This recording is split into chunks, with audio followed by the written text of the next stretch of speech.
General Torre? Yung totoo. Kasi you're under oath, alalahanin. Yes, ma'am. Yung ICC warrant, nasa inyo na ba?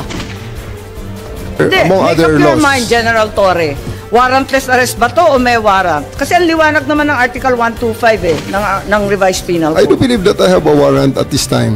I just don't want to be... Hindi, walang reglementary period. Mamili ka. Kapag warrantless arrest, edi may period. Kapag may warrant, walang period. Just the same, ma'am. I have to deliver Hindi him to the pareho judicial yun, proper authority. kapatid. Hindi magkapareho yun. The reglementary period only comes into play when there's a warrantless arrest in accordance with Article 125 of the Revised Penal Code. Di po ba? At saka may kinalaman yun sa delivery of the accused and arrested. Di po ba? And I'm being cautioned by the DOJ, ma'am, that it may be sub judice already to discuss that because of the habeas corpus pending in the Supreme Court, ma'am. Pati ba naman ng Revised Penal Code, naging executive session? Pambihirang buhay ito. Okay. Sure. Did any one of you, General Marbil, General Torre, meron ba kayong hawak na ICC warrant of arrest at the time of his arrest? Parang electronic copy lang, tapos pinakopya muna, tapos binigay na pagdating doon. Bakit ganun? Samantalang March 10 pa lang nagmo-mobilize na ng libu-libong pulis. Pagkatapos alam na natin na magkakaganito dahil nabalitaan na nga sa Hong Kong. Eh kung ganun, bakit walang warrant doon sa mismong pag-aresto? Electronic copy lamang at nagpa-imprenta pa. Ba't nagkaganon? May I differ on the wisdom of the SOJ to explain on the legality of the electronic copy of the warrant, ma'am? Hindi naman tinatanong yung legality. Okay lang yun. Ang tinatanong ko, bakit parang unprepared kayo samantalang prepared na si General Marbil? Madam Chair, I just want to make clear na ang kabaho po ng police is really to assist po yung PCTC natin. Yun po yung and what we have is tama po yung sinasabing order ng diffusion. So ito po yung nangyari.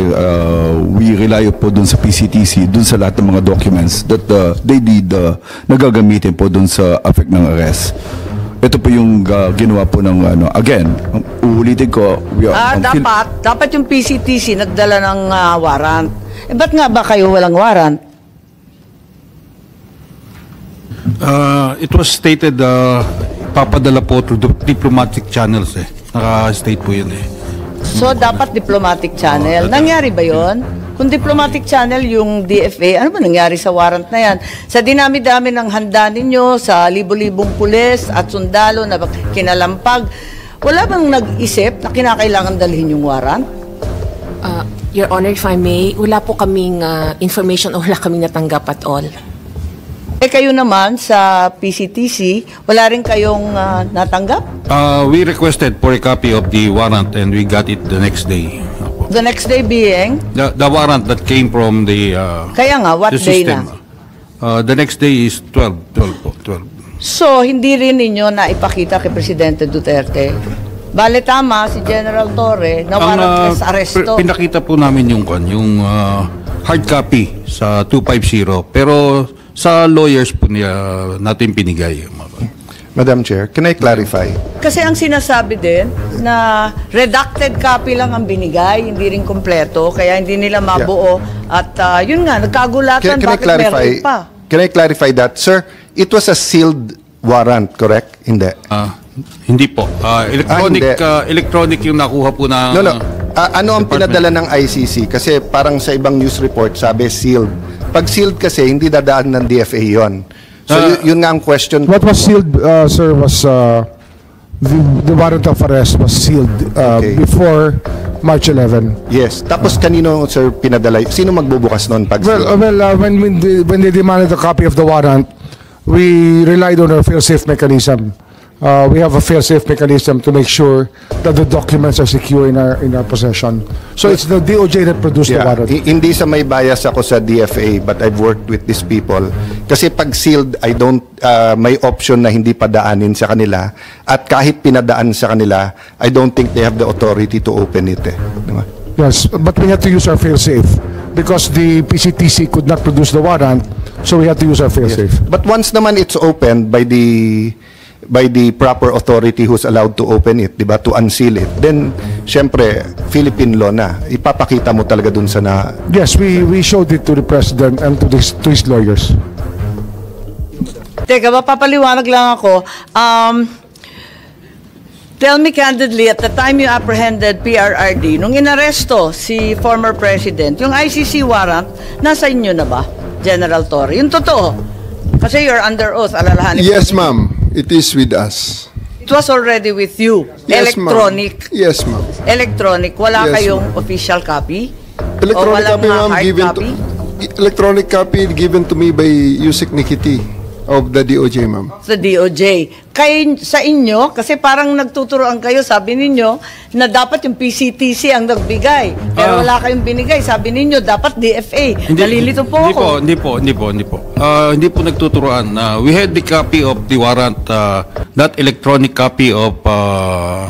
Dinami-dami Yusek lang P. nag-aresto kay Presidente. Walang nag-isip na kinakailangan bigyan ng kopya na hard copy, opisyal, at talagang... Binigyan po namin sa... Saan? 250 po, binigyan po namin. Nung ma-print na po yung hard copy... Saan yun? Sa 250 po. Sa Villamor? Meron po, meron. Ano yung 250 po? Sa Villamor po, Villamor. Binigyan po siya ng kopya, hard copy po.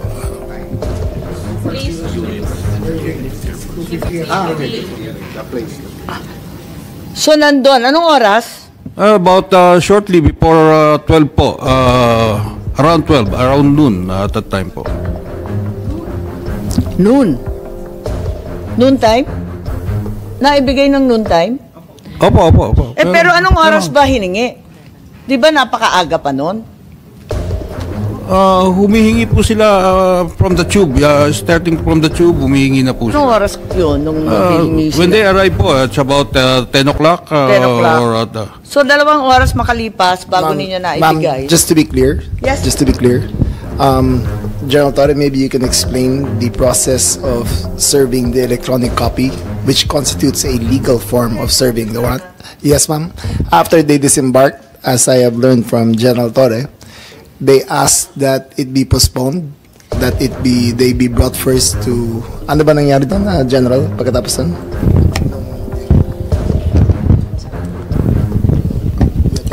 They only disembarked when the electronic copy was produced and given to them. So, kaya sila lumabas. And when they step out of the plane, at the junction of the moving part of the tube, PG Fadulyon met them and attempted to read the rights to President Duterte. And all of them said, pwede ba mamaya na yan at pa-diffuse muna natin ang tension, doon na lang sa 250th Airlift Wing. So, we acceded to that request. We arrived at the 250th Airlift Wing. They were given refreshments. They were allowed to refresh. They were allowed to, para generally, pababain lang ang tension ng lahat. And then we, after an hour or two, we returned, and that was the video that you saw when I was reading the rights in the cell phone. It's basically, it's memorized already. So just a formality. And then they asked, at that juncture, they asked for the written, they want a printed copy. So I went out of the room, stepped out of the room, printed it, and gave it to them. Okay, yung printed copy, may allegation na redacted copy daw to. Hindi daw kumpleto, hindi daw buo. Parang simplified lang or pinaiklian. Tama ba? O buong-buo? Buong-buo yun, ma'am. It was Ilang pahina? 15 pages. Yung 15 pages na kumakalat ngayon? Yes, yun na ma'am. yun? So Yes, yun ma'am. din ang naibigay doon sa Villamor? Yes, ma'am. That was properly received by Attorney Delgra in a signed So, Attorney receiving copy. Delgra. Yes, ma'am. Pero nakita ko sa ating video na iba ang pangyayari tungkol sa abogado. Pwede bang panoorin natin?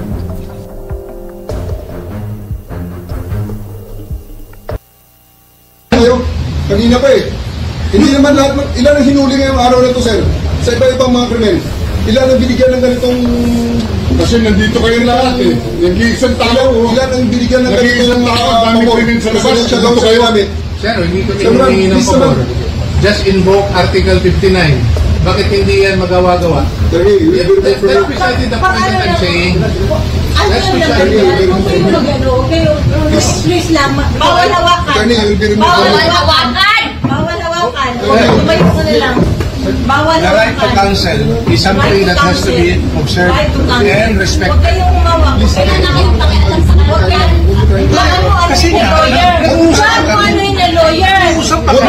Huwag na tayo Nag-uusap pa kami. Huwag mo hawakan yung lawyer. Huwag mo hawakan. Nag-uusap pa kami. Huwag mo hawakan. Huwag mo hawakan. Huwag mo. Nag-uusap pa kami. Attorney, please. Huwag mo hawakan. Is this what you want?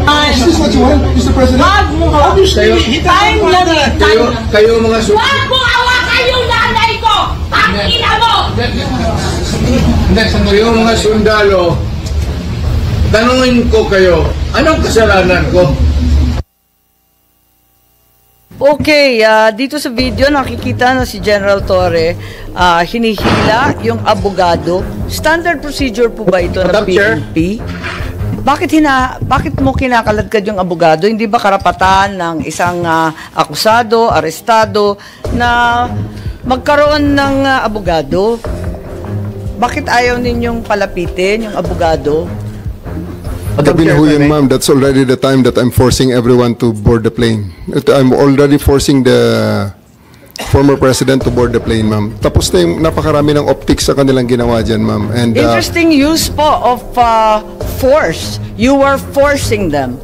Yes, so you ma'am. admit you forced them. You I used have violence. to. I have to because they won't go with us voluntarily, ma'am. So I have tried all the lahat ng pakiusap ay ginawa na General namin naman, buong sa araw. dinami-dami ng pulis, ang tanda-tanda na, may sakit pa. Sa palagay mo, masisindak pa yun o kaya bang lumaban nun?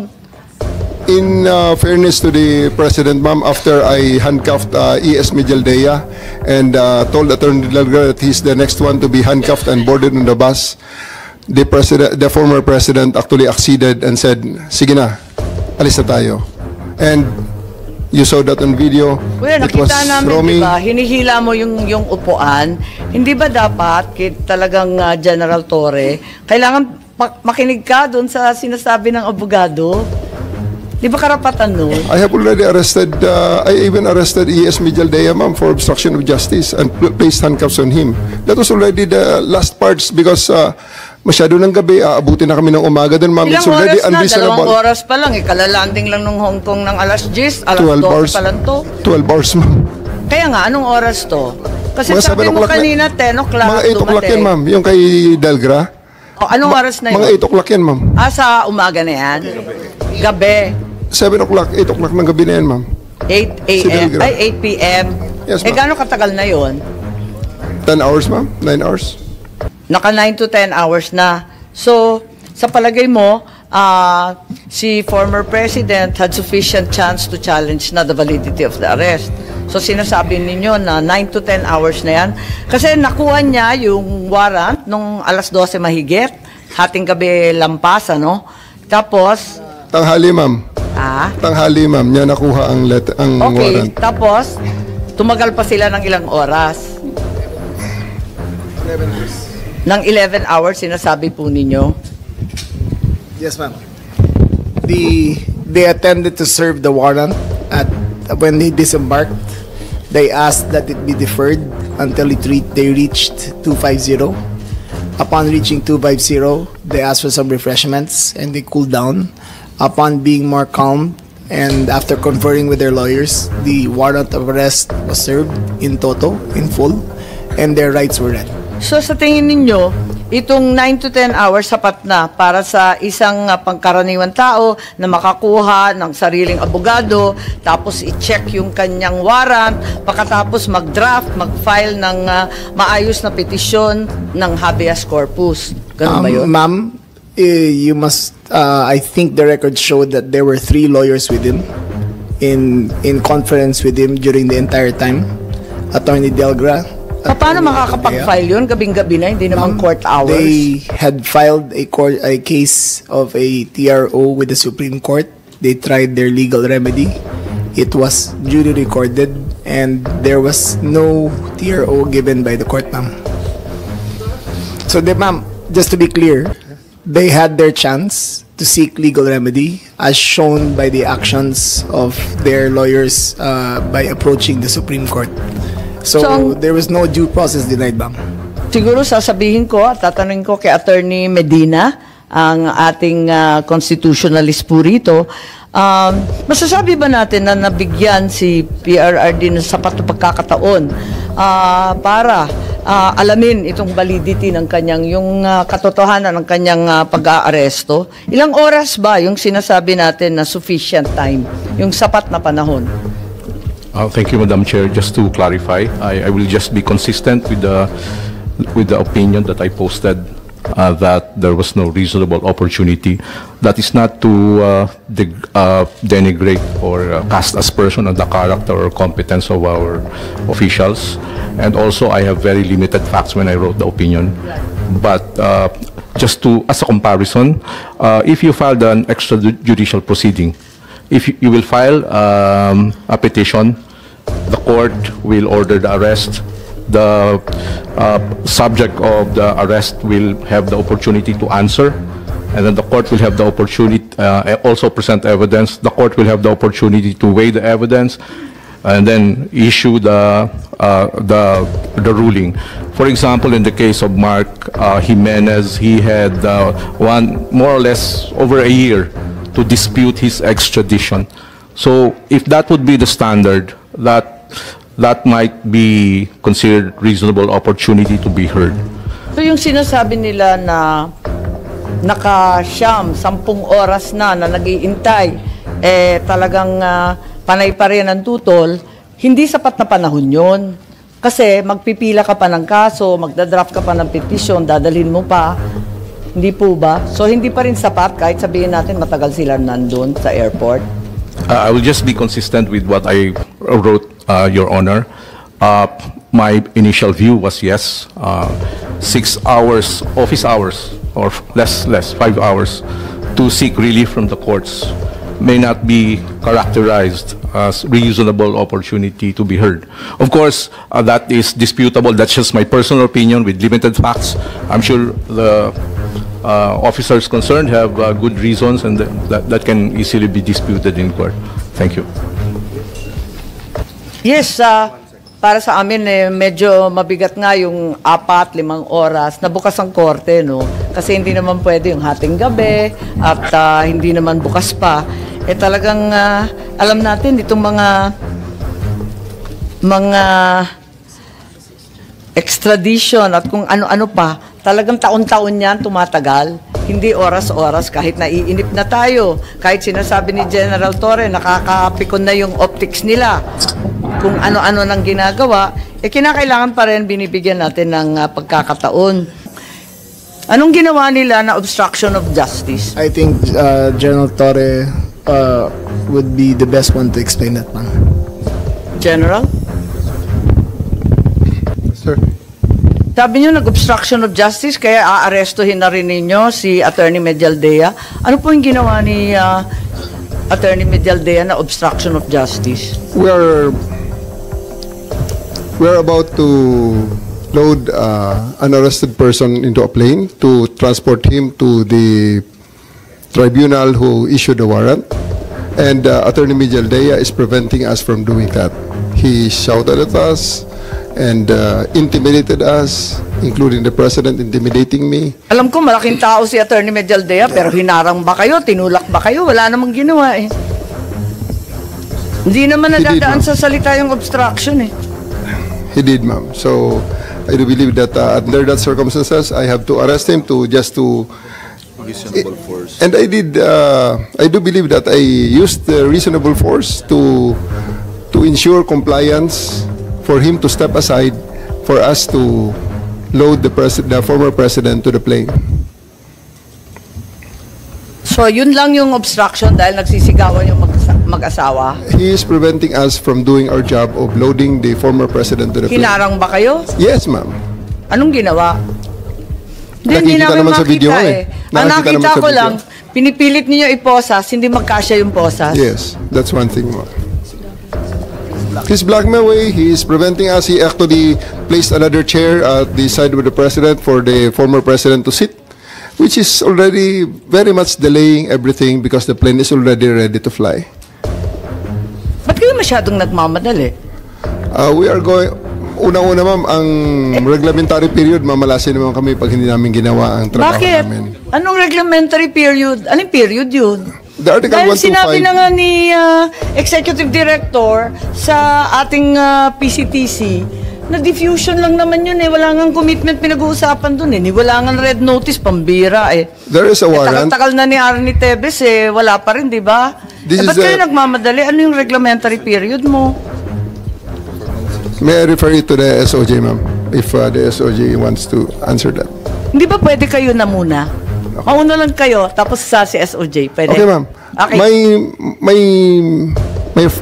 My main processes during the time is that I have implemented a warrant, and it is therefore the person is already arrested by virtue of a legal warrant, and Article 125 comes into play of the revised penal code, which is entitled delivery of persons legally arrested to the proper judicial authority, and I do believe at this point the judicial authority will be the ICC. Therefore, I have to abide with that Article 125 of the So revised penal inaamin code. mo warrantless arresto. Kasi yung Article 125 ng RPC does not apply kung may warrant. So inaamin mo walang warrant. At the many stages, ma'am, all the many other, Hindi, among make other up your laws. mind, General Torre. Warrantless arrest ba to o may warrant? Kasi ang liwanag naman ng Article 125 eh, ng revised penal I do code. believe that I have a warrant at this time. I just don't want to be... Hindi walang reglementary period. Mamili ka. Kapag warrantless arrest, edi may period. Kapag may warrant, walang period. Just the same, ma'am, I have to deliver Hindi him to the pareho judicial yun, proper kapatid. authority. Hindi magkapareho yun. The reglementary period only comes into play when there's a warrantless arrest in accordance with Article 125 of the revised penal code. Di po ba? At saka may kinalaman yun sa delivery of the accused and arrested. Di po ba? And I'm being cautioned by the DOJ, ma'am, that it may be sub judice already to discuss that because of the habeas corpus pending in the Supreme Court, ma'am. Pati ba naman ng revised penal code, naging executive session, pambihirang buhay ito. Okay. Senator Cayetano?